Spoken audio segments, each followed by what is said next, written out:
and welcome back to the Literally No Subtext podcast. I'm here for a very exciting interview with my TE Dom housemates. I know we got some TE Doms in the house. Trust me, it took a while to set it up. It is now 9:40 in where we live in our house because these TE Doms were really hard to pin down, weren't you guys?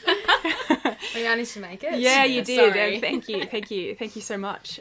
So with us today we have Sarah. She is an ESTJ. Say hello. And Marie, who is an ENTJ. Hey guys. Yeah, so we're really excited to dive in today. Just to flag, Marie and Sarah. Well, Marie, you know quite a bit about MBTI. In fact, you know a lot about MBTI. Sarah, Not so much. not so much, but that's okay. Who knew? An ESTJ doesn't have time to sit down and do a deep dive into something. Although That's I huge. did spend like an hour yesterday trying to explain to my sister what type I think she and her husband are. So moving There up we in the go. world. Do you reckon you typed them correctly? I was like, I kept the whole time I was like, okay, maybe we need to talk to Kristen about this. Well, you know, you can fly me in sometime. Fly me in. Classic. Classic. Anyway, to jump straight into it, because this has the capacity to go, this has the potential to go for a very long Hours. time, Yeah, I can especially see that. with the NTJ here, who will be doing a deep dive. As I was collating these questions, I was like, Maria's going to deep dive, like want to deep dive into like all of Now, these. Sarah's face will put us back in check. She'll be like, guys. She'll be like essing out. Okay, so what happened here was I got you guys to ask some questions on Instagram for TE Doms, and you all lapped up the opportunity. So I have some really good questions here. I've got about 52 noted down. Probably not going to get through them all, but let's give it a go. You guys ready to go? Yeah, keen. Sounds good. Let's start with some small talk. How was your day? Oh. My sister had a baby last night. I don't know if I'm meant to be announcing that to the world yet. I love how I was like, let's just get straight to it, and I was like, let's start with some small talk. And I'm like, what should I small talk about? No. Small talk is not a concept I know well. Okay, so first question to get the ball rolling. What did you give up doing to do this interview? I actually saw that one. Did you? And I laughed so much as soon as I saw it because I could literally list like 1,000 things. But I'm very happy to be here. It is a huge deal for Sarah to give up her time. Sarah is the one who she'll come home really late at night and she'll basically, I'll, start talking to her and then she very quickly looks at her watch and I'm like, okay, I've got 10 minutes with this girl to talk to her. She's got something else she needs to go and get done. Yeah, I don't know. I'm just always thinking about how many things I could be fitting in at once. And talking is like, you've got to show interest. It's very hard You have to stop to be and fitting take time. in. Exactly. Yeah. Thank you. Yeah. How about you, Marie? What did I give up? I don't think I gave up anything because I kind of set this night aside. Oh, God bless you. I don't know. I feel like if it was a free night, then I probably would make plans easily. Do something. Yeah, I for would always sure. find These something girls to are do. always busy. Yeah, probably Yeah. in the same boat as Marie, I would say. Yeah. Question 2. How do you feel about routines and do you have any trouble following them? I think routines are good if they, for me, I think maybe because of NI probably, but they're good for me, I think, because when they center me or focus me towards a particular goal. If they're routines just for routine's sake, I don't know if I quite enjoy it as much. I do find it a bit restricting, to be honest. I seem to always be like inclined towards starting routines. But to be honest, I'm actually not that good at always following them because it just seems like other things come up a lot of the time. And I try to be flexible. But like the idea of having routines, I like. Like I feel like I think I kind of like the idea of like tradition as well. So like I guess the two kind of go hand in hand. And I feel like I'm always trying to think of, like in the last few weeks, like every week I'm like, I'm going to start this new tradition of like Saturday mornings, going to catch up with my dad, go for a walk, get a coffee together, and then I can just like settle down in the cafe and do some work for the day. And every week I'm like, it's going to happen this Saturday. Like I am keen for that routine, but I don't Never know, happens. other things Stuff get in the pops up, way. yeah. Oh my God. Exactly. So I don't know how that fits into my I must say I've never personality. noticed that you have a particular routine. I think that's something that's very...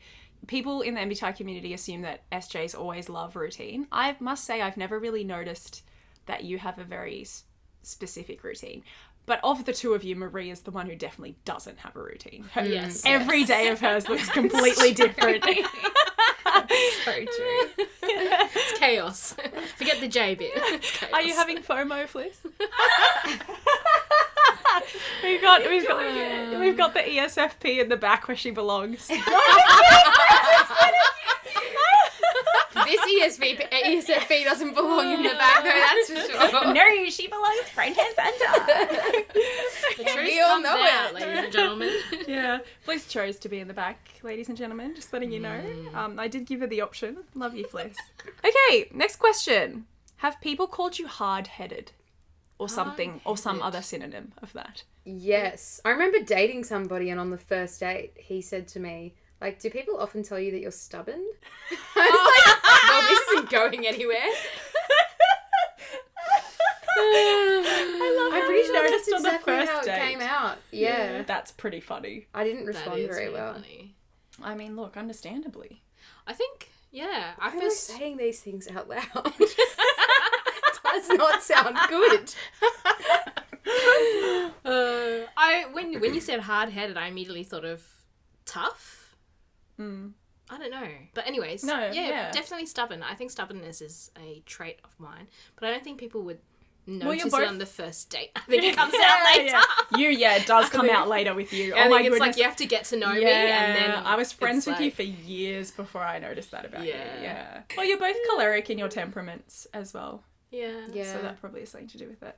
I think I've learned over the years, like, because probably I feel like most of the time my close friendships have been with other cholerics, and some of them maybe, like, at times externally seem to be stronger in certain desires or opinions than me. And, like, I've learned to kind of, like, know what to just give up on and give in to with ease. And then there are other things which I'll kind of hold to be more stubborn. Yeah, you are quite agreeable, I must say. Thank you. I think that's interesting because I usually don't have a lot of choleric friends. It's I think when I grow older and more sure of myself, I have more choleric friends. But I think I've had a lot of phlegmatic friends when I was younger. Interesting. And so I think maybe that's why I'm sort of, don't know, when people meet me at first. They You got don't used to realise- dominating, which is quite clear now in your... Yes. Yeah, I mean... We all know who's dominant in this household. That's an interesting question, actually. Do we want to go into household dynamics? It's definitely not me. Except with the fruit flies. Except with the and flies. everywhere. I would say Sarah's more dominant in like physical things and how they should be. I think I'm more you dominant. can be that way sometimes, but I think there are less high stakes for you. Yeah, exactly. Yeah. I'm a bit But more dominant with it. I expected it to be worse living with an ESTJ, just full disclosure. But That's you've such been a big so compliment. you've been so agreeable and like chill and like Oh my gosh, thank you. yeah, I've been so wonderfully surprised. Like you've helped me to learn. You've helped me to like love She tries ESTJs. so hard. I just When I hated them all first- before. I'm joking. Got to get to know you girls. I think it was you, Marie. Like, one of you, somebody, thought that I might have been a flag. I can't remember. Or said that, like, when you first got to know me, you thought I might have been a flag. And that was, like, the biggest compliment. Yeah, we thought you were an ISFJ. Do you remember that? We Yeah, thought she that was an so funny. I And there was remember that. you were a little bit like, but I was like, I'm right, Marie. I know what I'm talking And then Chris and I had a battle as Yeah, well. I'd met you a few times. And I'd like funny. typed you as an ISFJ. Outrageously confident for me. I'm not good at typing ISFJs. Look, we've all changed. We've all grown. We've all grown. Look, it's a journey. Exactly. Okay, next question. If you enjoy an activity or experience, is it more enjoyable the first time you do it or the second time? First time for me, 100%. Oh, I don't know, actually. I think probably the second time. Because I know that, like, I'm generally quite kind of... I don't... Until I, like, feel confident doing something, I get stressed about it.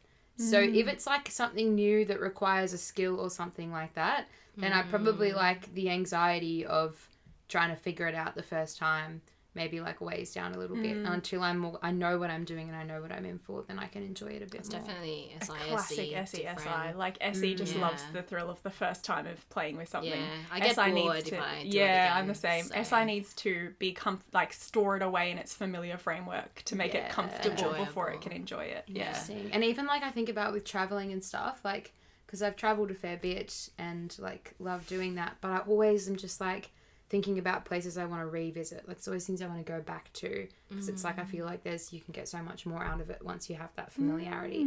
It's not to say that I didn't enjoy the first time, but it's like kind of like, do I go to new places, or do I just go back to places I've already been? And I'm literally always looking to go to the new places. I'm like, why would I go back to the same place? If I go back to the same place, I wouldn't. Yeah, I would go back for different reasons though. Or to meet different people or have different experiences, but it always has to be new for me. Interesting. Yeah. Love it. Gosh, I love how you guys, when you're speaking, I'm like, oh yes, I love this. This is such a good example of the SE-SI differences. I'm like, I'm not a classic ESTJ. Wait I'm not a classic ENTJ. Whoops. Okay, where do you waste time throughout the day? Oh gosh. Oh. Where do we start? When am I not wasting time? What do you throughout perceive the at day? wasting time though? Because like, I've never seen you waste time in it. The other day, I went into Sarah's room to just have a little chat with her, and she was like in the middle of a task, and she's like, I have a lot to do, and I like didn't take the hint, and I kept talking, or because I perceived she loves me and wants to talk to me, right? And then she was like, yeah, there's just a lot to do. Like I'd said, the conversation had maybe gone for like 40 seconds, and then she was like, yeah, I have a lot to do. Like, even in this conversation, I'm getting stressed about the things I have to do. And I was like, okay, we've said 3 sentences to each other. Like, there's always something on the list to do. Apologies. No, all good. So true. That's really funny. Yeah, I don't know. I still waste a lot of time though. I think like when I'm busy, like then I'm go, go, go. But if it ends up being an unexpectedly quiet day at work, say, in my mind, I'm like, okay, good, I should use this to get a bit of extra study done on the side. But instead, I'm looking at shoes online on my phone in the corner of the common room. Yeah. Yeah. When I was more immature, like from a younger self, I used to think like, So sorry, talking you think you're mature? no, I mean, yeah, totally.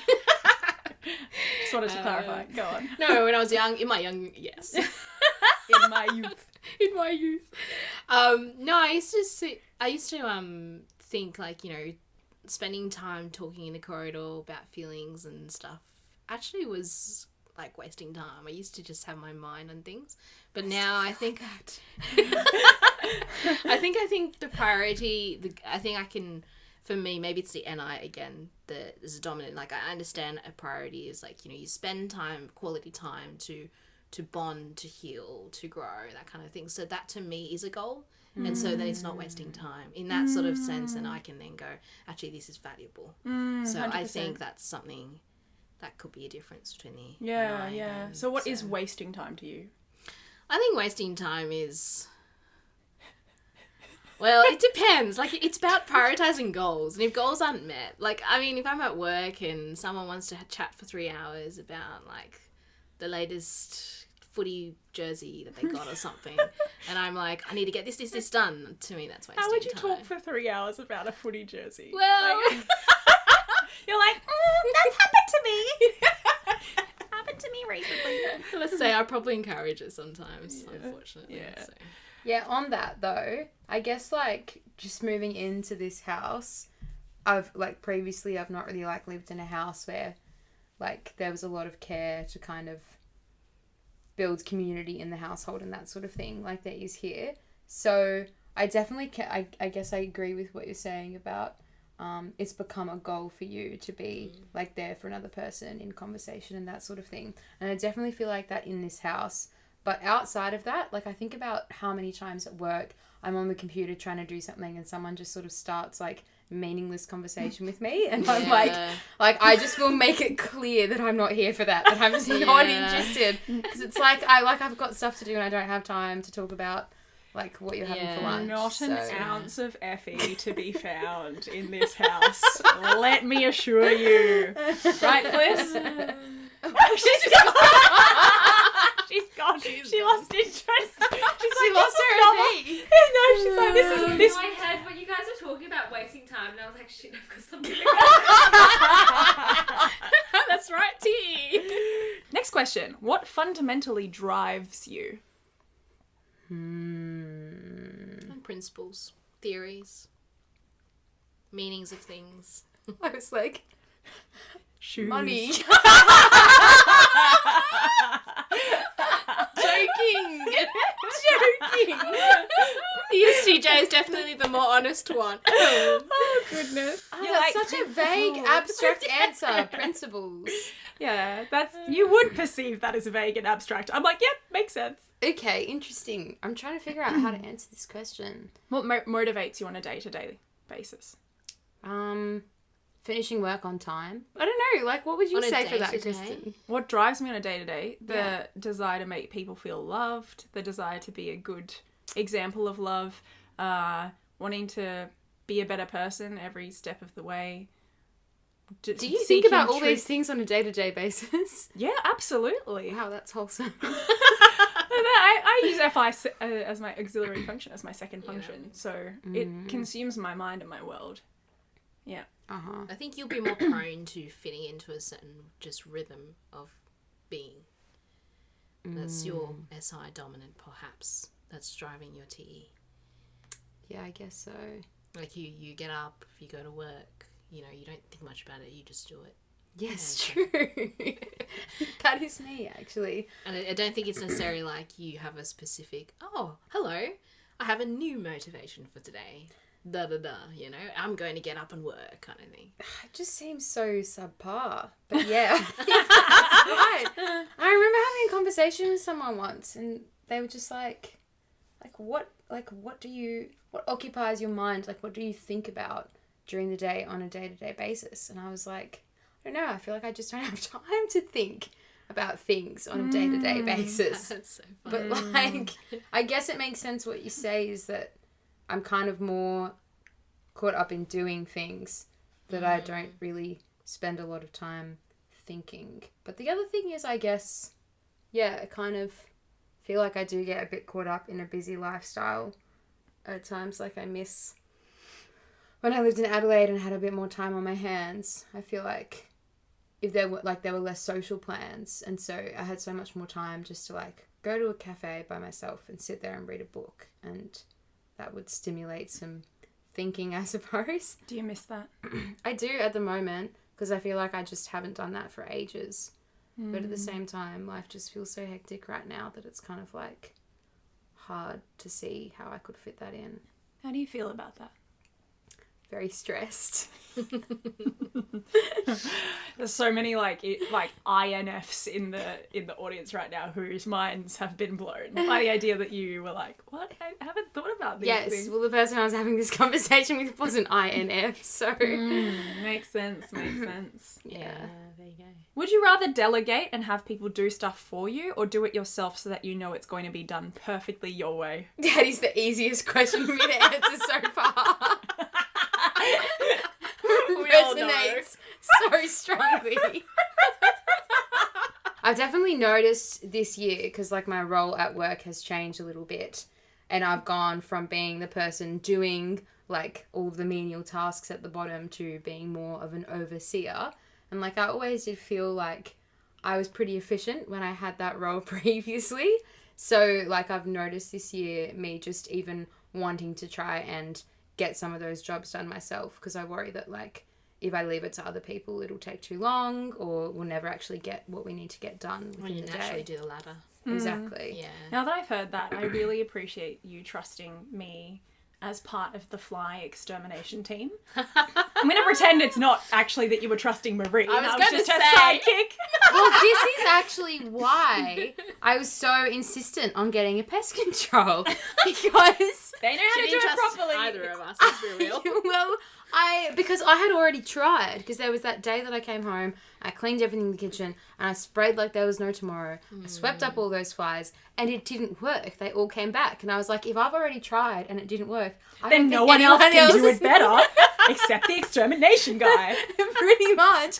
So I was blown away when you guys got rid of those Yeah, believe it or flies. not, we are competent it's so in some good. areas.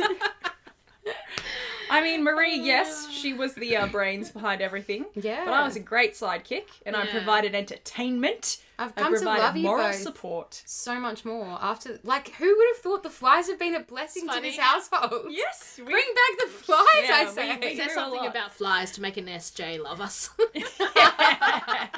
That was the blessing of the Oh, flies. that's so true. Okay, how about you, Marie? Yeah, no, I think when I was younger, I think I felt like I used to judge people as incompetent, so I just felt like, oh, I would do it myself, you know. But I think something as well is like, maybe it's the NI again, but like I do really think it's great when people learn to do things themselves, and I like working as a team, like nurturing a team, so which often always have to delegate, and sometimes it's easy just saying, hey, do this, and people learn through their own mistakes, you know. I can do a better job. I'm just going to do it. The truth is, both of you can just do a better job. That's been a huge thing of my friendship with you, is just learning that you can do better. And one thing I love about having two TE good close friends is that when I don't want to do something, like for instance when I bought my bed, and I was like, classic. yeah, I was like, who wants to help me build my bed? Because I really Marie didn't want to always do wants it. to help. And then Marie just jumped to the opportunity, and I was like, oh no, I feel bad. Like, you don't have to that's do this. right. And then you were like, Kristen, I love doing this. And you were like, I don't I understand. was like, I don't understand, but okay. And then Can we put just on take music. a moment to recall the time that Marie spent literally like a week fixing your old laptop? It was like 15 Oh my gosh, I forgot about that. Oh, Wow. yeah. Marie Marie spent gave up days, so much of her own time. Alright, guys, fixing my I'm own right laptop. here. Let's I move would on. never do that though. Please, you love this. I think what I'm coming to learn from this podcast is that Marie is just like an all-round much more loving person. Oh, no. You're loving in your own way. No way. Are you curious? Like, they're rare, but they're there. I'm kidding. Next question is, explain TE in your own words. I don't The like thing that. is, I just want to say, like, when you're running with a dominant cognitive function, it's hard to describe because you don't know. It's one that you're using like so much of the time, almost like superfluously compared to other people who use it as second or third or fourth functions. Yeah. You don't even fathom that there's a different way of being, so it's hard to describe. Yeah, that's a good point actually. It's like a drive. Like there's some sort of, it's like the engine, like a turbo that just gives you a kick and go zoom and it doesn't stop. Like, Yeah. you know, But it's kind of- action based. It's in the environment. Yeah. Yeah. It's kind of like also- I was going to say like an organization system running in my mind that's constantly going about how my day will manifest, or like, yeah, it'll like, it's like this thing that's constantly ticking in my mind that'll guide my next move and my next step at all times. It's about, Does that make any sense? yeah. Yeah, I feel like that could be an SI thing as well, but it's Yeah, the TE. supporting It's your ability ST. to make you use, that's what you're using to perceive and store all the data, but like the way you're making your decisions is just based on what functionally works to make the data I've gathered applicable on in a real world basis for the environment to function around me well. Well, I was going to say, like, I relate, but slightly different in that execution on an external way, but it's like goal driven, whereas yours about structure. So I think that's the SI and I difference. Whereas I think the TE is more the drive. The fact that we want to execute whatever's going. And that immediately support. and like straight away, yeah. Kind of And efficiency. effectively do it immediately. Externalizing thoughts as well, I think, thought patterns and logic. It's like, it's Without any FE syllogistic thought. disclaimers. That's right. A equals B, B equals C, therefore A is C. Oh, love it, No yeah. questions, period. That kind of. And then some TI is like, but what about all these subcategories? And you're like, not relevant. Yeah. Only if it relates to the goal. Exactly. Or the structure. Yeah, legit. Okay. Do you feel as organized as other people think you are? 100% no. Also, no. I went to my sister's house the other day and her fridge was like perfectly stocked, and because she's just had a baby, so she was showing me around the nursery, and she opened up the drawers and like she'd had this special container that she bought that she put inside a drawer that she'd taken all of the nappies out of the bag and placed in a certain way in the container. And I was just looking at it like, if I went to the supermarket and bought nappies, like there is nothing that could compel me to take them out of the bag and put them in another container inside a drawer. Yeah, It'd it just be sounds in the bag tedious. on the floor. Oh my goodness. And then like me and my sister were talking about Myers-Briggs stuff, and like I was explaining that I'm an ESTJ and I think she's an ISTJ, and she was just shocked at how I could be an ESTJ if I don't value organization in the same way that she does. And now I don't know, I'm confused because I don't care about organization in those ways. Well, because TE is first. You're like, why would I put the nappies in a different container when it gets the goal done faster and saves more time if I just leave them in the box and just get them out of there? Yeah. Yes, So that is she what might I be was using thinking. SI first. I You're think using instead TE of first. thinking it was TE's organisation, I think it's more about efficiency. Yeah. I think that's the confusing thing. It's in the real world. It's happening in the real world. It's getting things done fast. Are ISTJs not as efficient as ESTJs? Well, they're not using the TE function first, the extroverted judging person function first. So the SI comes first. Okay, this makes a lot of sense. Yeah. Right now. Yeah. Yeah. Okay. Oh, what about you, Marie? Oh, yeah. What? was Sorry, the what's the question? question? I forgot what the question was. Me too. Are people as do you feel as organized as other people think you are? Oh, no, I 100% no. No. No. Yeah, I well, think I'm... I don't know about Marie being organized. I mean, you are in like your... I'm good. I find I'm very good at organising others. When it comes you to really myself, are. You are. I think I just feel like my life's a chaos because I take on too much. Oh, you really do. Yeah. Unless there's like a full... But you work, like you make it work. Yeah. I'll make it work, exactly. But I know where everything is. So I think it's not necessarily, the T doesn't manifest necessarily in organisation, but it's about like really just knowing, or T is supported with an I. There's a pattern to things. So if my table, for example, is chaotic, like I've got things everywhere, I know where everything is. So I know, I put that diary underneath that pile of green books or something, you know. Whereas, but then so when it goes to efficiency, it's like the quickest way of, you know, thinking A to B or doing A to B. So, but yeah, I don't think I'm very organised with myself, I guess. You are with things that matter, like with work. But again, that's the Yeah. environment. That's not yourself. That's like the systems that you've got in place at work. You make them function. It's external. Yeah, I am good at that. But External to yourself. I think, yeah, that's right. It's about what's priority here, you know. Yeah, which what's is very important. TE. So, next question: what's something you'd like to improve in yourself or about yourself? I would actually like to be able to adhere to the routines more, because it's like I seem to value having them or creating them, and I can see the good that they would do in my life. I just can't seem to stick to them. Like, I can't tell you how many times. I can't tell you how many, like, weeks I've been, like, from this Monday, this routine starts. And then, like, 4 weeks later, it's a different one. And have I stuck, not even on the Monday do I stick to the routine. Like, it's gone before Monday even starts. Yeah. That's So, but in so many avenues of my life, like to wake up and be able to exercise, or even like wake up and start my day with prayer specifically. Like, how many times have I said I'm going to do these things, and then it's like, 4 p.m. and I'm like, where did that prayer time go that was meant to happen when I first woke up? Yeah, I was looking at shoes instead. Exactly. I was wasting time. That's probably the thing for me, just to actually adhere to routines more. Yeah. I think for me, it's a bit like of a mixed answer. I think Of I was course gonna, it is. Yeah, I was gonna say, I think the first thing that came to mind was like, I'd like to be more present. I think just sort of enact my SE or be in touch with my SE more, because I find when I'm more present and enjoyable, I catch more important things that I'd miss, you know, when I tend to be on this control train and think that I know what I'm doing and just going full steam ahead, you know. So I think that's, but at the same time, I like to be more disciplined as well. So I think I find when I'm enjoying the present moment more, like for example, I was dancing just now, and I think that really helped me to just like an hour out, just really enjoy the present, but at the same time, it gave me more motivation to being disciplined in certain areas, like fitness or, you know, my daily life or certain habits and stuff. Yeah. So probably Great. a bit of both, yeah. Yeah.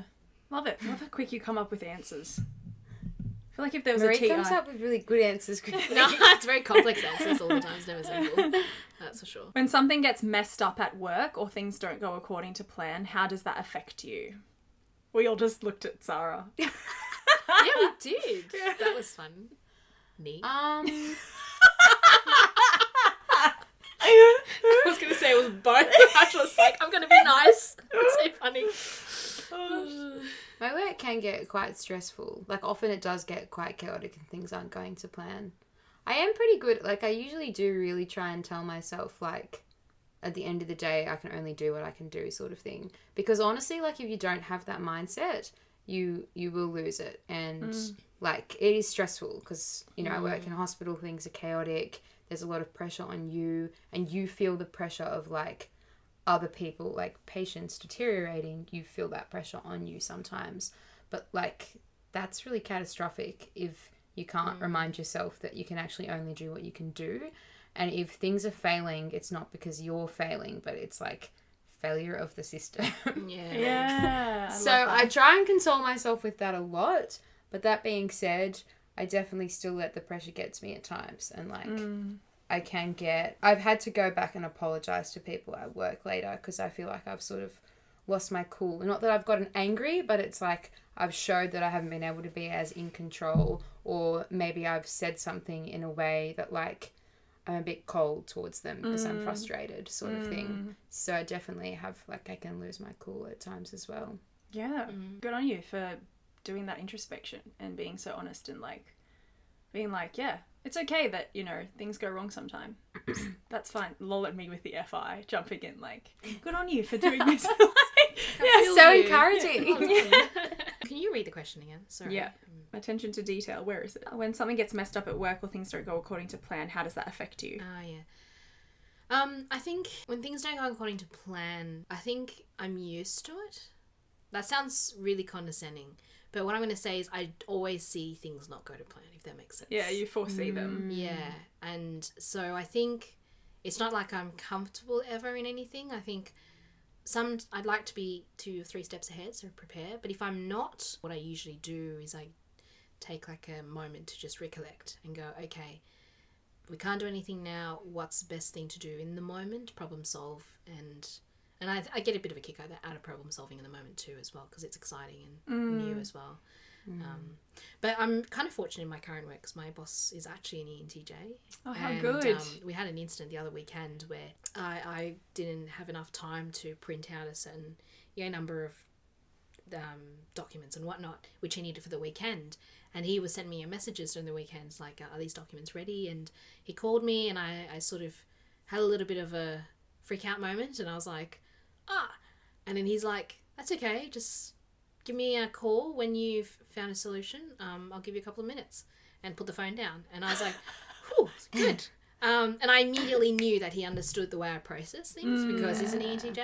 And I was like, love that. okay. That would freak out so many people. And immediately I was like, what's the best thing to do? And I loved it. And I came back and I was like, hey, I've got all these plans. What are your thoughts? And it just felt great. Like, so I think, and it's a bit of both. Awesome. Things, so. Gosh, I must say you guys are so healthy with your approach to work and relationships. The FI! I'm like, more validation here. Let's do some. I'm okay with that. Can we turn the rest of the podcast into validation? Meanwhile, I'm like, how do I answer this? I feel so like on the spot and like exposed. Yeah. I just want validation. Yeah, no, go for it. You guys are doing great, just FYI. What is it like living with 2 ESFPs? Oh, chaotic. You can never rely on them to take the bins out. Well, that's true. That is true. Self-confessed. That is true. It's happened like 2 or 3 times. No, it's lots of fun. Yeah. Lots and lots of fun.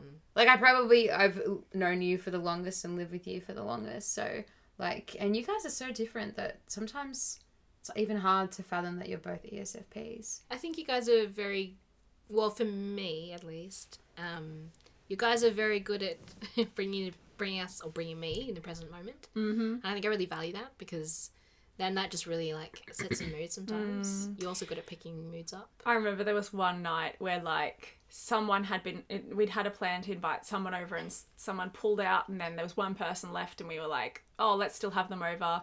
And then I joked that we could make it a party. And then there happened to be another SE in the house, an ISTP.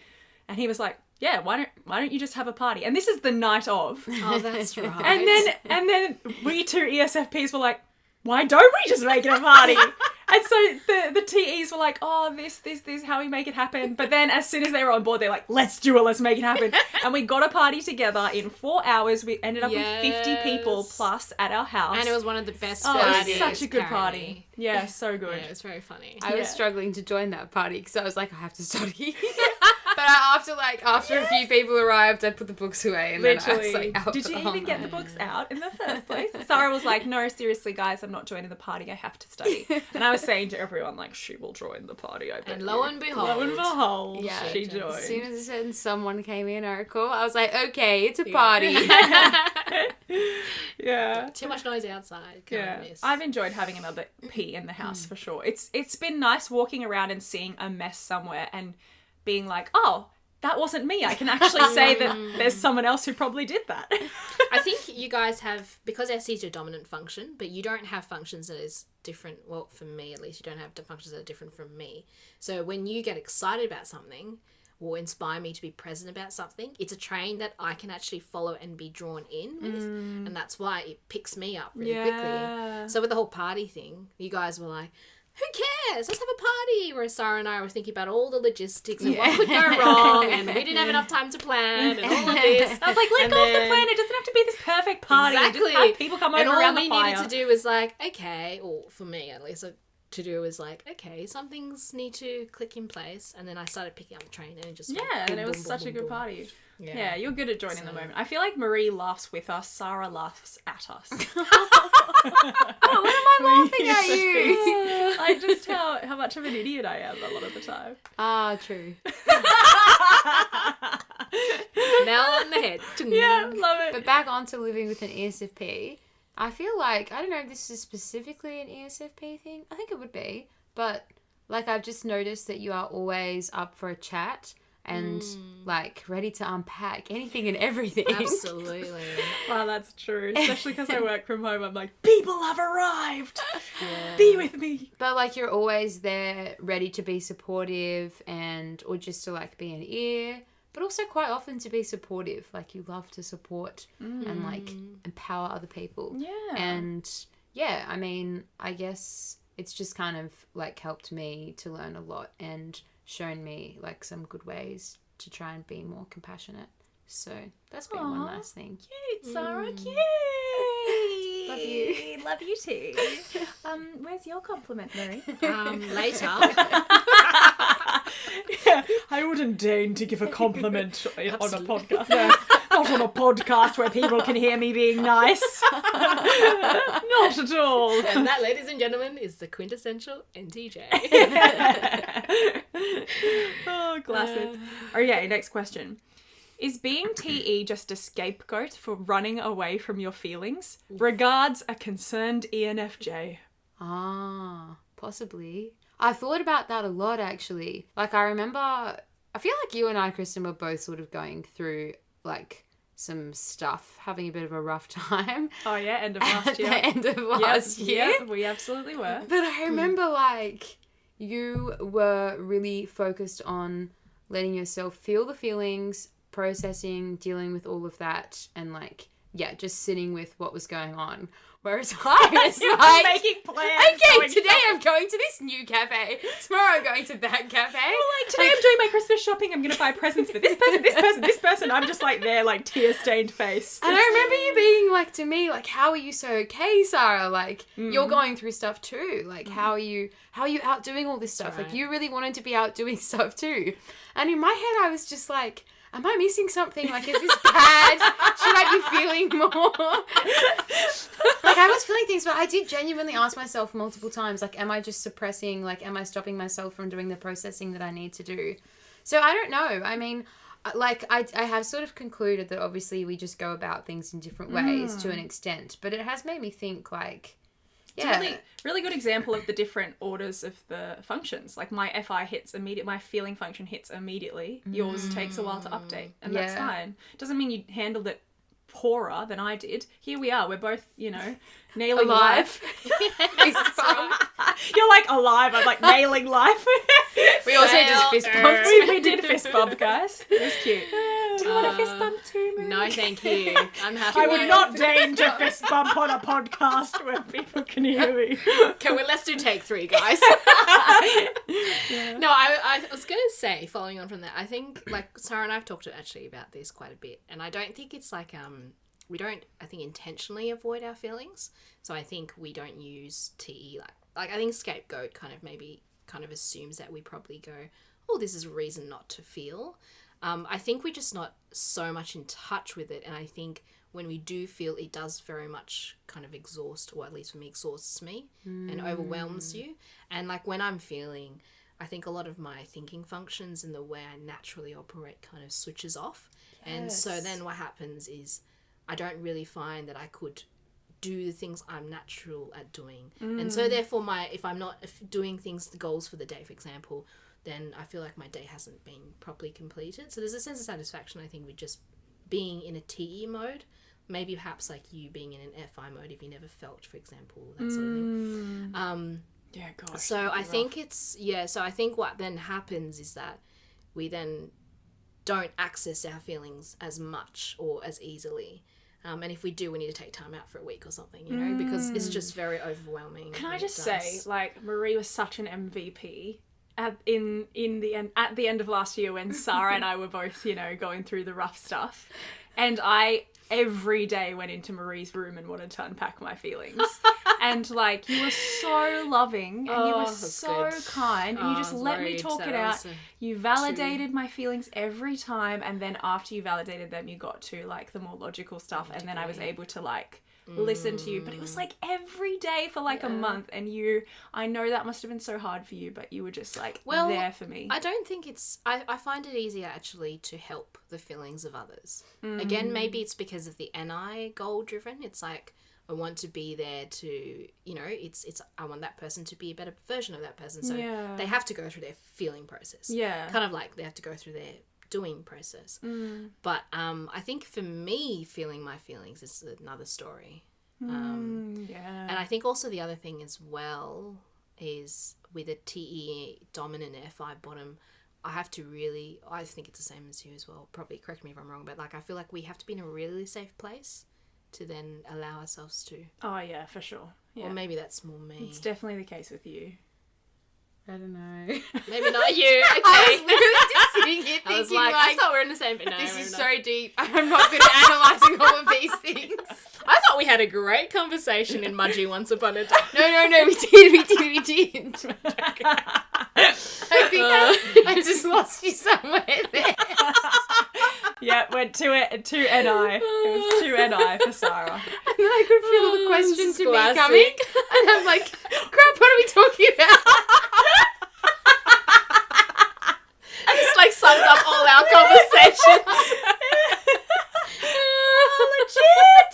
When we end out about something, I know, and then Sarah's eyes glaze over, and then I'm like second guessing, we're talking too much. Yeah. Oh gosh. Legit, I love it. Is it better for a leader to be feared or respected? Respected. Definitely respected, yeah. Okay. Yeah. And that is the balance for me. Like, that's hard because, like, obviously, like, I definitely think that to be respected is more important in the sense that, like, just respected in the sense that people actually think you're doing a good job and, like, would like to emulate some of those characteristics, like, if they were leaders too, sort of thing. Or you're a good role model. Yeah, not because, like, I feel that I, you know, deserve or want the respect or anything like that, but at the same time, because efficiency is so important to me, like, it does make it hard to stop and invest the time in the people that I'm leading, like, in my team. And so, like, it definitely doesn't come naturally to me to end up sort of being somebody who probably would, like, end up having that relationship with their team. I'm not explaining this. I'm not weighing this well at all. That makes sense. It's so poorly worded. No, that makes sense.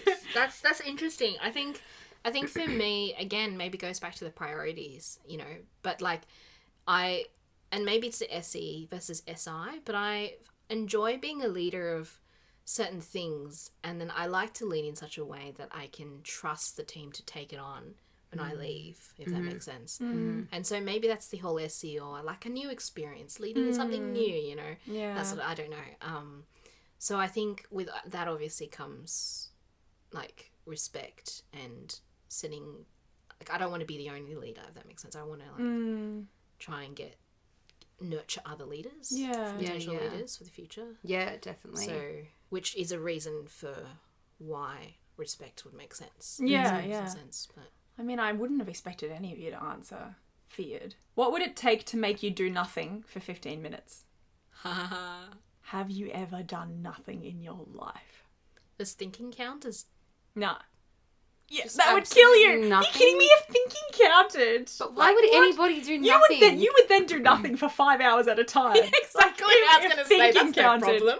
But why would anybody ever do nothing for 15 minutes? I mean, like, maybe you're sitting waiting for a bus, INFPs, and the INTPs, bus- how you doing? and the bus gets delayed, and then you're like, oh, this is 15 minutes, so I'm going to have to sit here doing nothing. And like, you don't that's have a phone. the only or- time that I can, like, think that I've sat somewhere doing nothing for 15 minutes, but... Like, I guess, you know, in between tasks, you're trying to, like, oh, I could do this, I could do that, but you just sort of do nothing instead. I don't know, I can't fathom it I guess either. I do that, maybe, yeah. Like, sometimes you just... But I feel like you're Yeah, figuring you're out always what you're doing going to do something, next. Yeah. Like, you know, you're like, am I going to brush my teeth, or am I What going would it take to get you to sit on the couch for 15 minutes without your phone, without a book, without a person, and just be? No thinking. Like, no deep thinking. You're only allowed... There's, like, thought police. They monitor your thoughts. So what would it take? Being in the novel 1984 by George Orwell. I don't mean to be extreme, but I'm honestly sitting here like there is no way I would ever do that. Like, maybe like I would want to think about something. Like I would want to meditate. I would want to pray. But to just sit there and think about nothing. Well, to, like, Just look be- out into the garden and be like, that's, like, okay. Okay, And just- that I could do. I Yeah. could do because Okay. it would be like you're acknowledging something beautiful. And, like, there's a purpose to it still. There's got to be some kind of a But that's purpose. not nothing. That's still... There's always something. This person who asked this Appreciating. question got us into, like, a Oh, gosh. rabbit Yeah. hole. But I don't think that anybody would ever literally just sit around doing absolutely nothing for the purpose of doing nothing. It would Not be for the like... purpose, but they'd for find some themselves. kind of- There are types who would find themselves doing nothing. Haven't you ever had those days where you're like, oh, what? I just wasted an hour kind of doing nothing. Yeah, definitely. Yeah, but that's doing nothing. I think if you really, really That's what want... doing we're nothing. talking about. We're talking about doing nothing. Yeah, but you're saying thinking as well. Yeah, So yeah, I yeah. think even if you switched off my thought brain, I guess, my brains, I think there's a sense of just seeing is still doing something, you know, using your senses, like seeing, and you appreciate, you take in things, I think. I guess a good way to look at it is like, I don't know, maybe you're really busy with work and someone were to tell you like, you know what, you can have tomorrow off. There'd be some people who might look at tomorrow and be like, yes, a whole day where I can just do nothing. I've got the day off work. Other people would look at it You? and say, a whole day that I can organise everything. registering my car, going to the bank.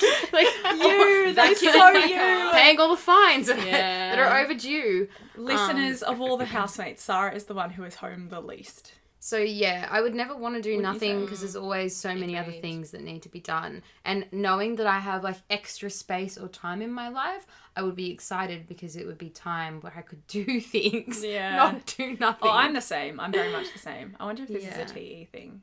yeah. Because I can't remember the last time. When I had COVID, I did nothing. Like, I sat watching Netflix, which to me is kind of like doing nothing. And I just after 3 days, I was like, this is a personal brand of hell. See, is terrible. COVID was such a busy week for me. I did so much in that week from home, of course. I was like, within the house, say that, in my make it clear. bedroom.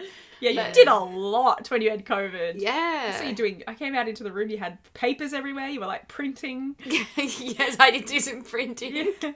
Yeah. Yeah, I think I would look like I would do nothing from the outside, but I think I'd be doing a lot inside. So That's deep. it's more of an N thing. That's so deep. I think it's an N. It's different. Yeah. I want to be deep like you. No, it's just brain. I want to be an N, guys. I've Oh, always wanted to gosh. be an N. You are amount not of helping the times. community with the S stereotypes. All of the NT's heads just blew up a bit. Mine definitely did. Oh, yeah. All right, next question. What's a pet peeve of yours? Like maybe the biggest pet peeve that you can think of. Where he's like, I can't distill I it don't down to know. one. I know exactly one. Ooh, good. Inauthenticity. Oh, yeah, fair. Again, that's so deep. It's so deep. You were going to say fruit flies. Whatever I was going to say, something like a lot more superficial than that. Shocking. I don't know. Can we come back to that one? We probably won't, but let's just go with we Probably don't have a billion. Yeah, that's the thing. A lot of grammatical errors. That's obviously the first thing that comes to Yeah, mind. grammatical errors are annoying. Yeah. Yeah. But I make a lot of them too. I was gonna say your text messages. Woo! Probably I the know. ones where people say could of and would of instead of would have would or have, would have, yeah. like apostrophe VE. Like, it's not good of. It's... I don't know why it bothers me so much. How do you find when people go lol or Oh, ruffle? no, I do lol all the time. Yeah, in so this no house we do judgment. lol all I'm a the big time. loller. Yeah. Ruffle I haven't heard since like a MSN 1993. yeah, 2007. Or RN instead of right now. I do that. Okay. Yeah. Gosh. That's bad. What does a good vacation look like to you? Great question. Again, Getting your car serviced, going to the bank. It's all very ST. this is like the concept of leisure even is such an interesting thing. Like, because it's so, I think it's so different for different people, like different Yeah. personalities. But I really struggle with the idea of like taking a holiday. You know, some people go like so classic, like vacation to Bali, and the idea is just to like lie on the beach and do nothing. I don't know. It's just like so indulgent to me. Yeah. Have you ever been on a cruise? No. Okay, you would hate a cruise. See- There's nothing productive to be done there. Yeah. The novelty of a cruise excites me. But again, like, I just don't think it really fits in with my idea of, like, what's you on a holiday. I've never gone on a holiday to just, like, chill out. Like, it's always been, like, a lot of my holidays have been, like, kind of pilgrimage focused or... You ever gone like an Airbnb, night away, jacuzzi, drinks, spa time, We with girlfriends? we're Maybe saying- with friends. Yeah. We're- kind of wine We've dinner. talked about planning that, so Yeah, I hope true. you're on board. Yeah, no, I guess I have done that. Okay. Maybe I'm thinking more like a bigger holiday then. Like Yeah. a holiday you'd possibly take. Say you had 2 weeks off and you're like, oh, what do I do with these 2 weeks? Exactly, yeah. Yeah. If it's the other stuff, then it's like I'm driven by socializing. So if it's like just chilling with friends and it's pretty like low key and we're just relaxing, then I would justify that because it's like, well, it's a social plan and I'm very extroverted and I'd have the FOMO if I didn't end up going. Yeah. But I guess if it's like I've got time to plan a holiday, what am I going to do? It doesn't look like lying on the beach. Well, you're going away. Yeah, you're going to Old Mate. Would you count that as a Europe. holiday? Going to Old Mate. Sorry. That's a holiday. Yeah. But like my motivations are, well, I'm actually trying to plan a study holiday at the moment. So I'm going to Malta because all of my extended family live there. So it'll be like an easy setting for me to just stay with the rellies and like get a bit of study done and not be too distracted. Yeah, right. But yeah, it probably doesn't count as much. Lol, as soon as you said study holiday, I immediately thought of myself, oh, okay, going to Europe is a study holiday because you're going to learn history. Yeah, and yeah. learn stuff. Little do I Gosh, know. to me, I was just like, I would never go on a study holiday. What kind of nonsense is that? But what about you, Marie? I think like if I've had a very stressful work life, I'd see a holiday as I would need downtime. So I would deliberately take downtime. So it could be like go and spend a week at like a retreat house with girlfriends and, you know, have just chill with books and a bit more leisurely stuff. But if I had more energy, I would definitely go like overseas and, you know, follow a history trail or find something new that I Oh, want to yeah, do. I'd love that. I'd love to go on a pilgrimage. Take lessons in Camino. something. Yeah. Like plane flying or something, you know. That's Yeah, probably classic. Cool. the enthusiasm in your voice. Cool. All right, next question. How often are you looking at other people and feeling like they're incompetent or being inefficient? You should see their faces right now, everyone. I feel like I don't know how to answer this question out loud on a podcast that like anybody can be listening to.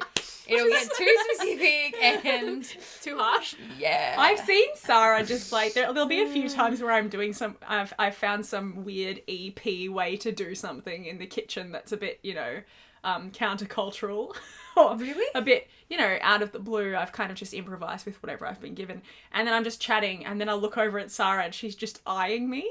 No, surely I've done not. it a few times. I don't think you know that you're doing it. Bonnie used to do it all the time. Bonnie was our ESTJ housemate Yeah. who doesn't live with us anymore, but she would do it all the time, self-confessed. And it's not like a judgmental way, it's just you take interest in these weird new ways that I choose to do things. Interesting. Yeah. That's a very nice maybe. way of you saying it. Yeah. Yeah. But I've never felt like you've looked at me this way. I feel like you're very good at loving me for who I am. I and where I'm at. genuinely think like I've gotten a lot better at not telling or like not like accepting Not telling people off. accepting that other people do things their own way, obviously. Like, obviously, that's such a basic rule. But, like, it is actually hard as an ESTJ. Like, it's something you have to learn and overcome. Because you do have a tendency to think that, like, your way of doing things is The only right way. Marie's But like, it's there's not. 1,000 ways. And I'm well aware of that now. Well, I think I would probably find people not necessarily incompetency in doing things, but rather in Individual thought. simplistic. Oh, of course it is. I'm just an S after all. That's a bit simplistic. No, Thinking of the ways in which I feel I am incompetent. Like, I've not got the thinking stuff down pat, but the doing stuff I can do. Oh, you're good at doing it. yeah, no, I don't think I think it's more when people say, "Oh, I am brilliant at doing this or thinking this or doing this job," and then they just terrible. Then that's what probably I just look at them and go like, "You're so incompetent. You're so." That's such a good point. And then I just find that inauthenticity too. Yeah. Yeah, So- the inauthenticity. Yeah, that's so true. Which comes back to like pride, I guess, but you know. Everything comes back to pride, especially for you, Marie. Exactly. And No, I but- see the vice of others, most of what I should find in myself. That's Marie- like everyone. Marie was saying that, like, seeing that pride in others is what bothers her. Is that right? Like, when somebody else comes When they across claim, saying yeah. they're so competent and then they were wrong. actually can't It's more the get claim. job done. Like, if they It's can't get just the job pride. done and you admit it, then I'm like, oh no, like I don't, like that's understandable. Like I have respect for you actually being honest. Yeah, totally. But it's when they come in and say, oh, I'm this, and then they're clearly not this. Yeah. Yeah. That is actually a real peeve of mine. Is like, yeah, here's Oh, my we pet found peeve. it. We found a pet peeve. Like, people who start talking about stuff confidently, but they actually don't know what they're talking about. Yeah. Because I just feel like I don't contribute a lot in conversation. Like, legit. if there's a deep conversation going, I'll often be listening and not contributing. But that's because, like, I'll never start talking about something that I'm not confident about. Yeah. And other people just start, like, blurting out stuff. And I'm like, here I am being the quiet one because I think I don't know enough about that topic. But I know you're wrong right now. That is It's like, actually oh that is gosh, so true. that bothers me. That bothers me a lot. still won't say anything though. Yeah, because I think as well, like, words are important and words are meant to convey meaning. And I think if you throw out a lot of words that are meaningless, then that goes to me, okay, how well have you really thought that concept? Or how deep are you on that, like, understanding that? Or, you know, you just think yourself much more intelligent than you are. And then, that's what kind of irks me. Yeah. Yeah, It's cringe when that happens. Yeah. exactly. Very interesting. Gosh, it's so interesting how different we are. Like, I don't pick up on stuff like that. I'm like, oh, you Really? seem really passionate about what you're talking about. This is great. This is a great experience. Again, so validating and encouraging. I'll be sitting next to you if that was happening, being like, shut up, Kristen. Next question. How do you feel about the ETJ stereotype of being the most evil/bossy? I think this is why, well, I don't know, I'm better with the 4 temperaments as opposed to Myers-Briggs, but like, I'm an ESTJ, also a choleric. I think the two pretty much go hand in hand. Like, you can't have an ESTJ who's not a choleric. You can maybe have a choleric who's not an ESTJ, but you can definitely have a I'm a choleric choleric, who's not an yeah. ESTJ. Yeah. But like, I think that's why so many, I want to say cholerics, but probably also ESTJs think for so long that they're not, or like run away from that label. Because there is a real stereotype out there that we're the worst people. But honestly, like, there's a lot of good about us too. Oh, for sure. And I think you've just got to embrace it. Yeah. And like, once you're aware of the stereotype, like, that's what's actually going to help you to overcome some of those weaknesses. Because, like, I know I have controlling tendencies. This is a fact. I'm well aware now. And I can't overcome the controlling your tendencies. honesty. If you're in so denial about them. Yeah. Exactly. And like I have actually had people tell me that they think I'm a flake, or they're like super surprised. I was, that I'm an I was ESTJ. surprised when I got to know you. I'm like, that's got to mean something, right? Like, surely. So, like, yes, I think if we like at our core we can be controlling and like look down upon others at times because we But think everyone, they're this is the thing, everyone in their own way looks down on people. Everyone True. does it. It's just that because you use TE and extroverted judging function first, it like comes out really like obviously when you know that there's a different way that something should be done. Should be done. It's all about those shoulds, right? Yeah. So you get the bad rap because you come out with your first function that's an extroverted judging function really obviously, and it's not the F function, so it's not soft. It's like quite to the point and blunt. So you get the bad rap. It's like... Yeah. But that's why Myers-Briggs is so good. It's about getting to know, like, everyone. ESTJs are the best. Well, not the best type, but they, like, there's not the best type in my eyes. But they're so good. Like, my brother's an ESTJ as well. Whereas if you have such warm hearts, here we go, back with the F. Such warm hearts, and, like, you're so capable. And another good friend of mine is also an ESTJ. And you just have such a heart for serving others. And it doesn't, like, come out all feelsy with the FQs all the time. But, like, when you really get to know who you actually are, you're so authentic and true. And you love people so much. And the people you love, you'll do anything for them. And I think This is so ESTJs are one of nice. the most chill people. Yeah. To be honest, I find ESTJs, probably because I'm an ENTJ. Oh, yeah. But you are very chill because you don't get very hard and fast and stuck up on, like, certain ways of talking or being being True. I think emotional in a particular, or communicating in a certain way. Like, you're just very like, hey, do this. I'm not fussed if you don't hurt my... Like, it's easy to banter. It's easy to, like, you know... I think give in it the to workplace is where So- you'd see it the most. But when you're in social settings, you're, like, so much fun. You just go with the fun. You can, can make good jokes. You're making things happen. You're taking care of people. It's the I have a best. few ESTJ friends as well, and they're kind of like... I mean, just the Monica most chill people. from Friends, like, so lovable. ESTJ, right? True. Do love Monica. But she really embraces her her TE, like... Definitely. Anyway, how about you, Marie? I feel like the ESTJ has the bossy stereotype. The ENTJ has the evil stereotype. Ah, interesting. I didn't know well, that. that's actually really funny because I just want to bring in, but like I think one of the MBTI YouTubers I found the most interesting in explaining the ENTJ is C.S. Joseph, and he was kind of saying how like ENTJs really think the worst of themselves too. So I think they do think themselves as really evil, and I think to a point, like I think that's one of maybe our biggest insecurity, or mine sometimes. You actually think yourself as evil. Yeah, because I think that's the NI complexity. Oh, like wow. we come across as we can see our TE and how it manifests to other people, and it could hurt other people, so we pull it back because we're sensitive to certain patterns, but yet we also are very good at knowing how to manipulate, and because we're prone to manipulate, I think, because we're very good at analysing and we like to be 2 steps ahead and that sort of thing. And so if you're really sort of being, you know, reflective and critical, I think sometimes you can start to think, oh, I am actually very evil. Like, I'm manipulative. I'm always controlling every facet. Like, I am that evil strategy maker, you know. But I think there's a lot of... I'm starting to realise, like, all the virtues and values that an ENTJ has as well. And I think evil is just an action. Doing evil things is an action. And so I can use my MBTI to do evil things or to do good things. And in good things, it'll be a case of like, you know, being sensitive to foresight, providing insight into situations and that sort of thing. So I think... Yeah, I mean, everyone will always judge everyone unless you know them. Yeah. So I think to a certain point, we could... Maybe also we, as ENTJs, they say is the quintessential leader types.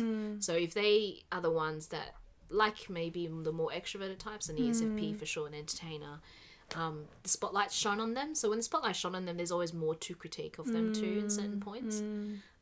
And also, I think, classic NI, going on and on and on.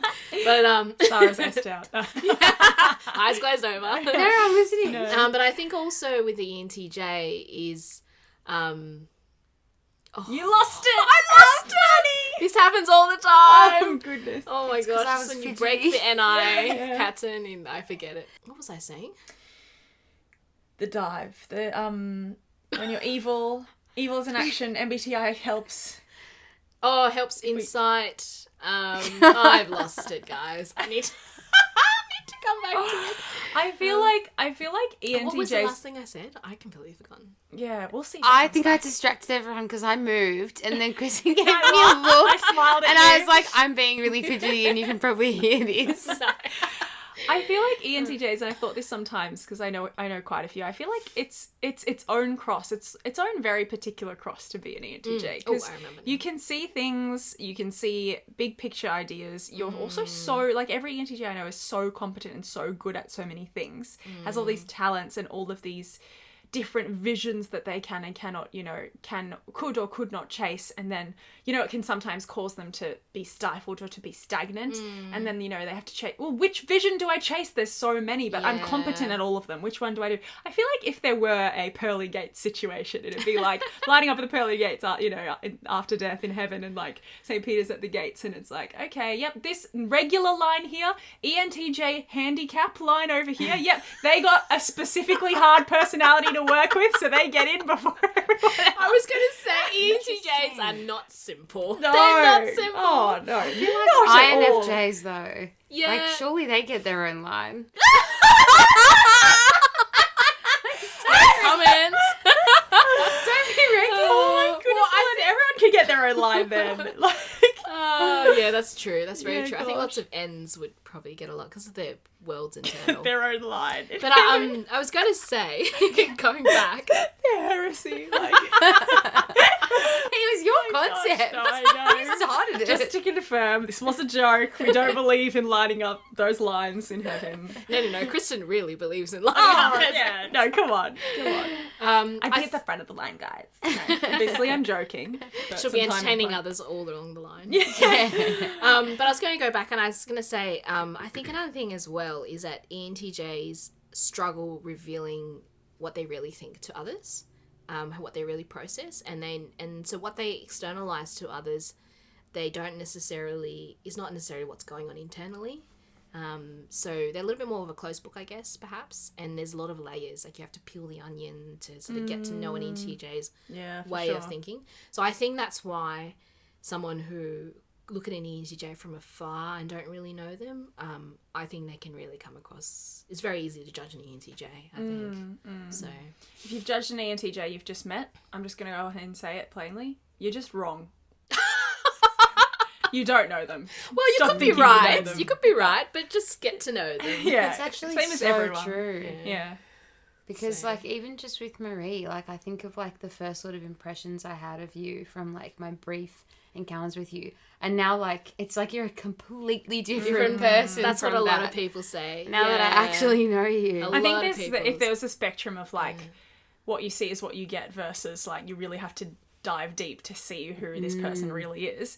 Not to be not that either side of the scale is particularly negative, but I've often said that ESFPs would be more on the what you see is what you get side because we wear our hearts on our sleeves. ENTJs would be on like the other side. Definitely. With And I some was- other types, of course. but- Yeah, and I was thinking the other day as well, it's like, I think why ENTJs get the very stereotypical CEO type of roles is because I think when you're in a workplace, especially when you're in a sort of a system that needs a sort of a real sort of leader who's very detached to the work, detached enough that they can, healthily delegate, healthily oversee the whole thing and knows like who needs to do what without getting too emotionally involved. I think they're really good at that I think it adds to it because of the fact that what they have really and what they can give to the outside world is different sometimes. So, Yeah. yeah. There we go. Yeah, it's interesting. Yeah, very interesting. You've clearly touched on something that neither Sarah or I could relate to. We've just looked at each other like, what comment are you going to add? Because I've got nothing. I saw your eyes glaze over. 100%. Wow. 100%. You're so intuitive for an ESFP. She notices a lot Trashing of that details. stereotype. What does it take for you to slow down and reflect on your feelings? That's something that I have to make a conscious effort to do. Like, it's not something that it wouldn't just happen naturally. Like, I would actually have to pause in my day and be like, okay, there's a lot going on right now. I'm likely to have some kind of emotional response. Like, I need to figure out what it is and put some time into it. I wouldn't just, like, know what I'm feeling, like, instantly or anything like that. I would really need to sort of sit down and nut it out. Like, I think, like, I can tell if I'm leaning towards, like, if I'm starting to feel down about things. And then I guess that's when I would sit down and think about my feelings. Nice. Good answer. I don't know what else. I also love how that was the longest pause we've had on the podcast so far after I asked that question. Classic. Yeah. What does it take for you to slow down and reflect on your feelings, Marie? Well, first of all, I've got to know that I've got feelings about something. I think that's Takes my a couple first of step. weeks. Yeah, I think and then once I know that I'm really emotionally struck by something, then I would actively go, okay, I need to feel this. So it wouldn't take much for me to slow down. I would like put active measures in place to order my world so that I could really just process it. Like put good friends around me, or like go talk to someone I trust, or take a day off work or something, you know, and go for a drive in the mountains or something. Oh, I love that. But I have to know that I've got feelings first, and that's not something that's normal to me. So I think also I've noticed as well is that because my world is very interior and patterns based, so I often get inspired or my feelings get sort of inspired or get a kickstart, I guess, when I see patterns come up much later in periods. So like I could be, you know, go through something tragic like a breakup or something, and then, you know, I go through the grieving period, and then I would very quickly like pick myself up and live life, but I have a lot of feelings I hadn't yet like processed, you know. And then I'd see maybe, for example, a color that happened to be the favorite color of that person, or something, a pattern that just follows and it brings to the surface all these feelings. So then I was like, okay, yeah, I can relate to that so much. Yeah. I think like, I mean, what we were talking about earlier about whether TE is actually like a scapegoat for running away from our feelings. Like, I think often it's hard to even know what my feelings are in the first instance, and it's not until later when something like will trigger sort of an emotion will arise there, and that's when you're like, okay, I actually do have more processing to do that I wasn't intentionally running away from to start with, but there's still stuff there that's there that needs to be worked through, and it just looks different, like the timeline of that 100%. For me versus somebody who if we use an F function as our preference, we are going to be feeling it extremely and immediately. Like it just can't be helped. I had Marie and I had, like, I've joked a few times when I first started living with Marie, like something would happen, it could be just something small, and I would be like, okay, Marie feels, in my head I'd be like, Marie clearly feels this type of way about this thing, so I'd say a little comment to her like, oh, are you okay? And she'd be like, yeah, I'm fine, of course. But in my head I was like, you feel this way. And then I would see in your body language and the way that you were sort of going about your day, I would be able to tell. And then if I tried to check in, you'd be like, no, I'm fine. And then weeks later, she'd be like, it'd all come out in like a random moment. Yeah, I'm not fine. What happened once we were watching Hamilton, and we were having the best time, and then Marie just disappeared because a feeling hit. Yeah. And then I went in, I was like, oh, how are you? And it was legitimately, just watching Eliza in Hamilton look at Alexander Hamilton and say something in a particular way with a particular tone, and that tone that got you, reminded me of whatever that made me upset. And then you're like, yeah, I'm feeling this way, Kristen. I'm like, I know. I knew a month ago. I knew a month ago. Yeah. But I mean, that was when we first started living together. You are like, I feel like you're much better. Well, not much better necessarily at recognizing the feeling, but if I bring something up, you actually are much better at like processing. Not that I do it a lot. I'm not like, Marie, just to let you know you're feeling this way. But sometimes you're like, oh, like, how are you? And then you might be like, oh, how am I? Like, you'll actually take that question to dive deep a bit, which is great. Yeah. I think that comes with trust too. I think the whole trust thing, like peeling back the onions, the layer of the onions, you know, it's obviously getting to know and like growing in friendship. Like we definitely, there's an element of trust. And I know when you go, you're feeling something, because in the past, you know, that's what I've definitely, like, you've been spot on in those circumstances. So I've also had moments like that with you, Sarah, but you are, it's interesting, but I feel like you have a very personal and private way of dealing with your feelings. Yeah, probably too. Sometimes it comes out, definitely has come out at times with you girls. I've probably been the most vulnerable around you girls than I have with anybody. For sure. Ever. I've been amazed at how you come forward and like you're honest and you've clearly done some thinking. This is something I've been thinking about, but do you find maybe it's T top and FI bottom? It's what has also made me trust you and the other ESFP in the house as well is not necessarily just because you're good at spotting it. Actually, it's not because you're good at spotting it, but it's more because you are good at bringing it out and externalizing it and being present to it and, you know, processing it. And that to me is not natural to me, and I'm assuming it's for us. So it's more inspirational. Definitely. And because we're a person who we value efficiency, so efficiency in word. So people who are all about like da da da da da da da da da, but not doing da da da da da, or like you got feelings, but they're not looking after their feelings, then that's the inauthenticity. But when we see someone being really authentic and yes, being very real about their feelings, and you're, you know, as an ESFP, you'll be very in touch with your feelings and very honest with your feelings, very open with your feelings. That I think that's inspiring more to us, and that inspiration really just goes, oh, I want to feel more, and like it trusts us with you and brings it out. A bit more. It's a safer space for us. And actually, to feel. like, and I love that we have that trust, because I've noticed in both of you how mature you are when talking about your feelings and how much introspection you've actually done in emotional regulation. Like, even if we have any kind of disagreements in the house, it never escalates. You know, there's maybe been one or two passive aggressive comments. We're all thinking about the flies. Trauma. No. Me. But I came back and apologised. I was thinking at the time, I was like, oh, you're going to go to bed? Yeah. You're going to leave us to do this? Kristen likes to bring things up. Oh, yeah, it's my favourite thing. If there's a wound that hasn't been healed, let's bring it to the Bring the surface. surface, Yeah, that's right. 100%. So yeah, ENTJs and ESTJs, if you're listening, just take that as inspiration to just really sort of find that group of people, I guess, or that person that you can trust and, you know, really... Any advice to ENTJs, ESTJs, bottom FI users about how to handle their feelings?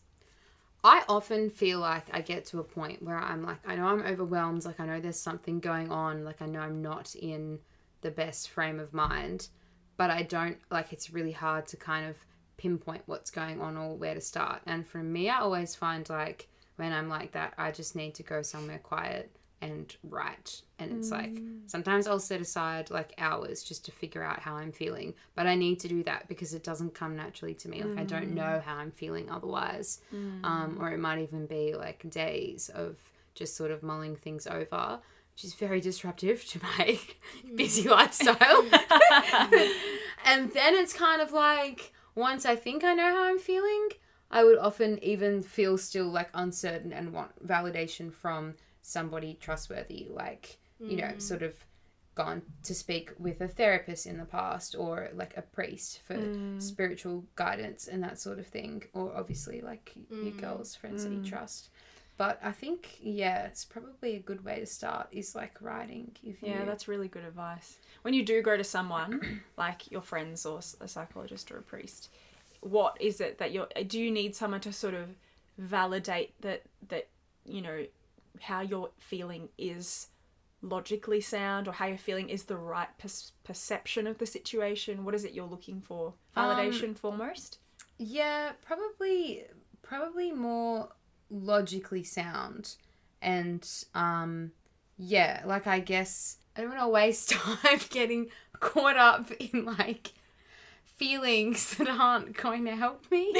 Not productive feelings only. I know, that's a hard question. Well, I have noticed though, and both for you and for myself, is that what really does help us in accepting and acknowledging how we feel about things is just allowing ourselves to process it externally. And I think because we have this, I guess, judgmental thing of like efficiency and like, you know, don't talk too much, that doesn't mean much, you know, it's a waste of time. I think we tend to do the same thing to ourselves. Yeah. But I think like finding yourself a safe space, like, you know, whether it's a friendship group or the psychologist or whatever, where they go, it's okay for you to talk out your feelings. And I find when we talk out our feelings, You kind of actualize. yeah, and with someone who is also you trust, not someone who's just like, oh, what I'm feeling because you're feeling. Like, that doesn't do anything. I think that's what kind of just makes us go, oh, this is a bit redundant. But, like, I think someone who's like, why are you feeling that? Like, what's the thought process? Like, why, there's reasons. And if we allow ourselves to sort of engage in that reasoning, then I think it's a little bit, if we come to conclusions about why we're feeling things and externalizing it helps. You're trying to build that NI pattern. Do you resonate, Sarah, with? Yeah, totally. I think probably, what I was getting at maybe more so with like wanting to speak to somebody about how I'm feeling. It's probably like, obviously, I think rationality is still important in your feelings, obviously, because there's a tendency that maybe I start feeling insecure about certain things, and that's actually my anxiety speaking. And so like in those instances, it's helpful to have an objective person who can be like, well, no, that's not quite right there. And like, I don't know. Does that make sense? I feel like I'm getting expressions from you and you're not following. Yeah, no. I've noticed when I consult TEs versus F dominance, either FE or FIs, but I noticed that with Fs, they often just want to feel emotionally validated. So you're crying with them or you're being there emotionally. Whereas TE as well, but you also, I think when you conclude, resolve the conversation with an answer to why they're doing it, they walk away happier. Yeah. They walk away going, oh, okay. And if you can point out to them that their feelings may be disproportionate to a certain rationale, then I find they find it easier to actually, there's no point feeling that. Yeah. And then it validates them, validates what they're thinking or worried about, because sometimes they're even feeling emotional, not necessarily because they're feeling emotional, but just because they're worried that they're not thinking the right thing or the emotion's disproportionate. And so I think then they can walk away and go, actually wasn't that bad, or okay, that makes sense why I'm feeling that, or like as women I'm I'm this time of the month or whatever. I found when consoling both of you that absolutely rings true, but also there's an element of like, you do still have to start by some form of validation to let that person know that their feeling is safe to exist in that space. Yeah, absolutely. And to come out.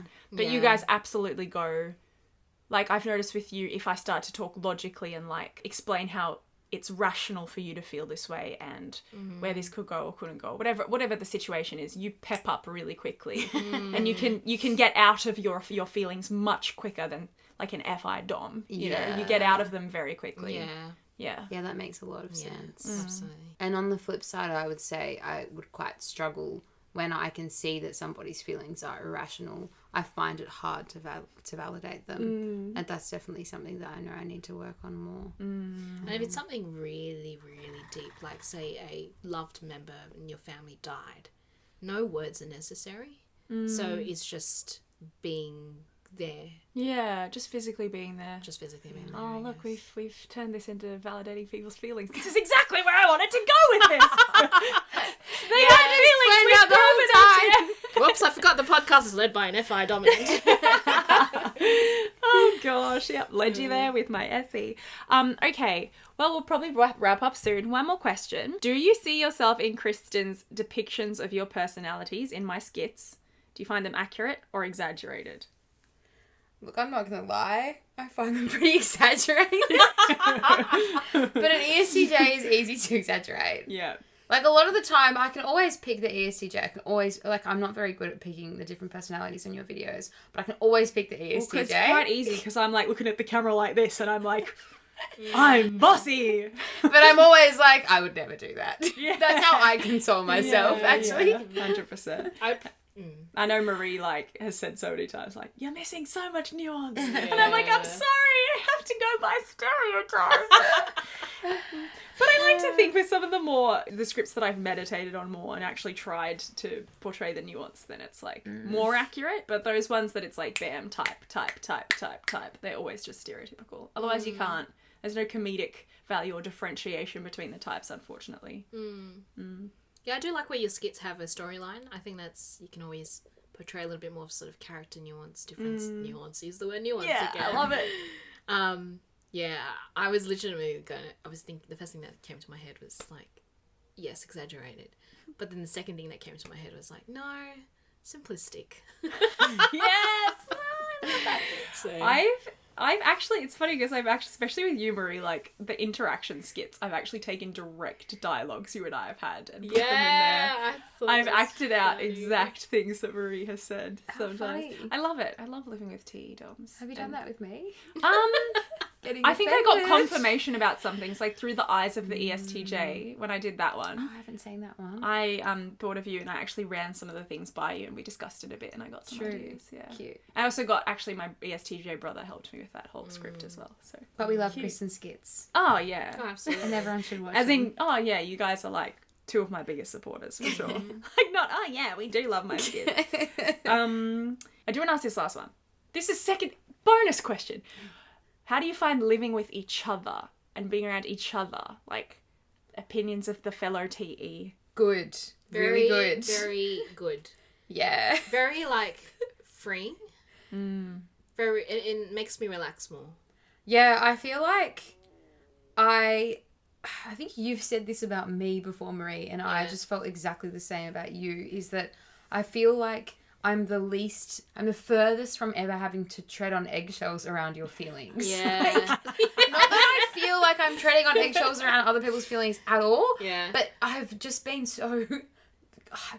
I've been a bit scarred from like feeling like I've got to tread around other people's feelings and tread on eggshells around other people's feelings in the past. Yeah, that it's just such a comfort and a relief to know that that's not something I have to worry about with you, and that I can just be myself, which is blunt sometimes, and you won't take any offense to it. I actually love because it. you like see the realness in it. Yeah, it makes me validate, okay, I can be that too. Yeah, I know. I feel it's so good. I love it. I could hug you right now. But also I think like because you're in EST, you have SI and I have NI, so I think your TE, it makes me relax when I know there's someone who's a little bit more like TE about physical things in the house, because it goes, okay, it's things that are on other people's mind. I don't feel like I have to take all the responsibility, and that's something I tend to do a lot. Yeah. And I think like, yeah, and like I like supporting the ESTJ. We've talked about one of the blessings about living in the house is having 4 TE users, even though we ESFPs use it lower in the stack, is that I must say I also really love me trying to jump in this cute moment that you had. I also really love not having to walk around eggshells. About you. You have F in your stack. No, I super appreciate it because when I'm in a TE mode, and that happens a lot when I have a hectic work day and I like need to film, I'm just like, girls, I need you like out of my space. Ha ha. You know, like it's so great. I don't have to worry, but I still do worry sometimes, but then I'm getting away. But like, you don't have to worry. yeah, it's so good. And we can just be upfront and like, I can be like, the dishwasher. Yeah, that's so My weirdly specific things that I have issue with uncharacteristically. Yeah. And I don't think it's very much, I think people might think TEs is a competition.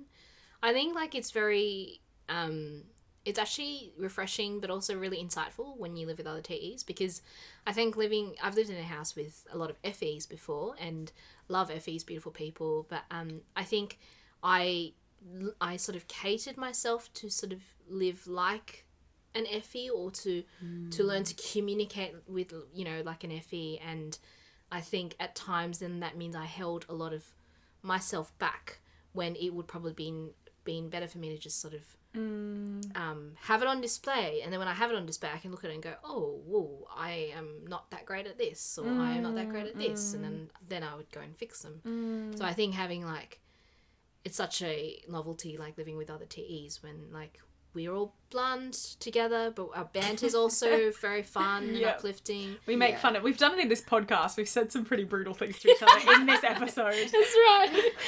And then, but we also not too worried, like if it does really hurt our feelings or something, we're not afraid to like I say love it, that you as know? well. So, yeah, we're honest if any of us is like, if we've taken things too far, which has happened so rarely. Like we've never really hurt each other, and if we have, we always quick to apologise, which again, like Myers-Briggs only takes you so far. There's a certain point where virtue has to just overtake everything. That's so. right, exactly. Yeah, I'm sorry virtuous, guys.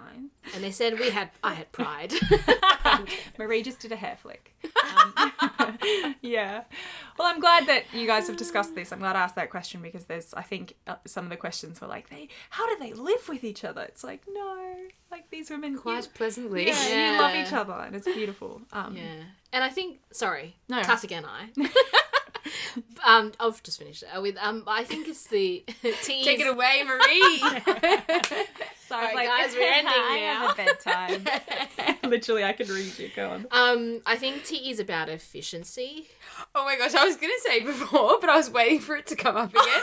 Just on a side note, I wish that we'd like started this whole podcast with being like, and every time somebody says the word efficiency, take a drink. And then I love that we just ended with efficiency. I will take another drink. But sorry to interrupt. Back to you, Marie. No, I think this is efficiency, and I think it's about capability as well. And so I think the reason we feel like we want to step up and do things is because we judge others not to be as capable sometimes, in our worser moments.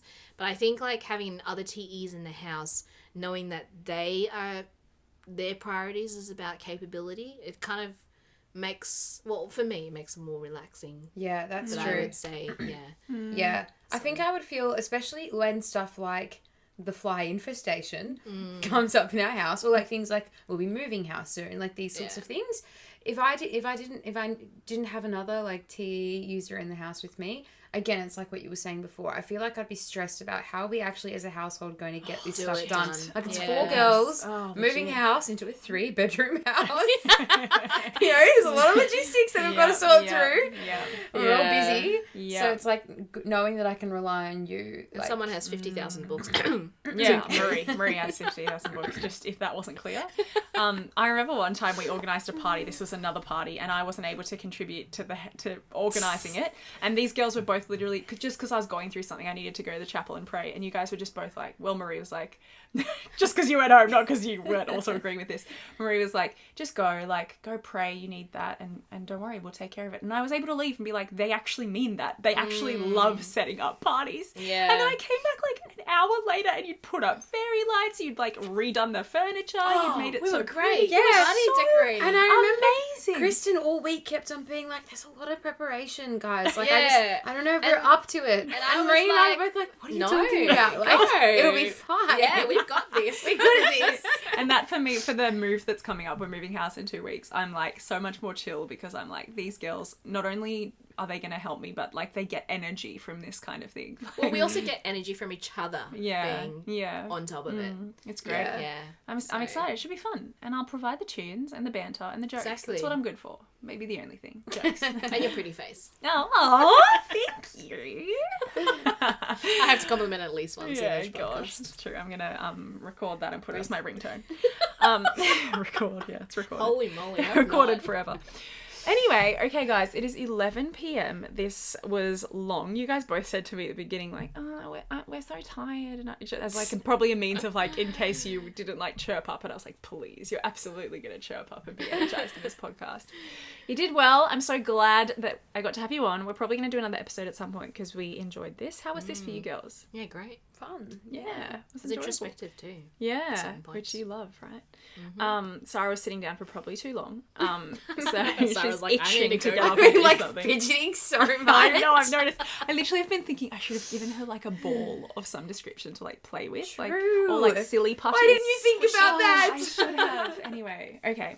So we're going to go. Thank you so much, girls, for being on the podcast. It was Thank an you, absolute Kristen. pleasure. That was Love fun. you both. And I'm hoping that the audience got something awesome out of this, which I think they did. Yay, thanks so much. No Yeah, worries. thank you. Bye. Night. What an awesome interview that was. We had a lot of fun, as I'm sure you can tell. Thank you for listening, guys. If you like this episode, please consider following the podcast. I'm hopefully going to do more interviews like this in the future, and the girls are definitely keen to come back if I can pin them down at some point. If you're on a podcast platform that allows ratings, I'd really appreciate it if you could drop us a rating. And if you're interested in checking out more MBTI content, please head over to my YouTube channel, Dear Kristen, or my Instagram page, dear.kristen. That's Kristin. If you'd like to see some of my favorite comments from YouTube, and if you'd like to participate in my Type Trend polls. So thanks again, guys, and until next time, have a wonderful day.